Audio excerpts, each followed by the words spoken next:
One would think that you could look around the world in the recent history of the world, and you would see every time socialism or communism, Marxism, takes root in a country, the country is destroyed in some way. Look at what is happening in North Korea. Look what's happened in Poland when Russia took over. Look what happened in Cuba. Look what's happened in Venezuela. And one would think that they could add it up and say, let's not let it happen here. All these wonderful heroes of mine when I was a kid, all of the great stars of that time, Clark Gable and Tyrone Power and Jimmy Stewart, all these guys were in the service. And they did dangerous jobs too. But they all served, and they were all very patriotic people. And then it came to the 60s. And it seemed to fall apart in the 60s. That time is when this kind of leftism struck, and this anti-American feeling was inserted into our society using the Vietnam War.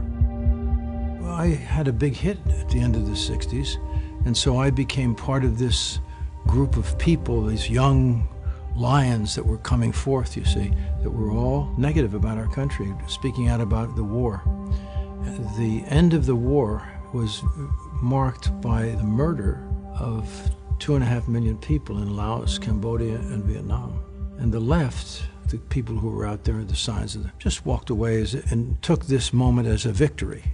And I saw all of this carnage, and that communism and the communist hordes that created all of that violence were given a pass by this group. So I went through a lot of things. Even that didn't pull me completely to the right, but I saw a lot of things at that moment, and gradually over the next years, and with the influence of many good people, I came to understand certain things. And the poison that I had seen happen, and that happened actually to me, this idea of propaganda is real. And it gets to you. Now, we live at a time now where the media is pouring propaganda into people's homes. Slanders and lies are being accepted as truths. Donald Trump has been a Russian intelligence asset since 1987. We are at war with Russia. The nation and all of our freedoms hang by a thread. It's illegal to possess these stolen documents. It's different for the media. So everything you learn about this, you're learning from us. And all the stuff that's going on further in our universities and in our schools that's damaging our children. And this is backed by most of Hollywood. If you're a conservative in Hollywood, you're on the outside.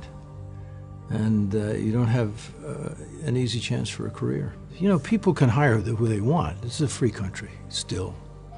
So it's their business. You know, they want to work with certain people and not work with other people. It's okay with me. But of course there is this kind of bias, and it is reflective of the blacklist that they make such a big deal about. It's just as clear a bias as that time. You know, when Lenin came to office, in the first 4 years of his reign as the head of the Soviet Union, 4 million people were starved to death. 10 years later, under Stalin, another 6 million at least were starved to death. They don't know how to govern. They're just no good. You look at what's happening with Joe Biden today. He's destroying our economy. We're looking into inflation. Gas prices are going up. They're not good at it. The only thing they're good at is being destructive, as they showed themselves to be during President Trump's 4 years. All they did was try to destroy this country and bring down a sitting president. And now you have big tech participating in it. Can you imagine that this cancel culture, they cancel out the President of the United States? What? I mean, it's very, very serious. It's a battle for the truth. But thank God for our founding principles and our founding documents, and especially the Constitution. Even though it's been eroded and attacked, still enough of it has kept us alive. And I believe that we're going to prevail. That's what I believe.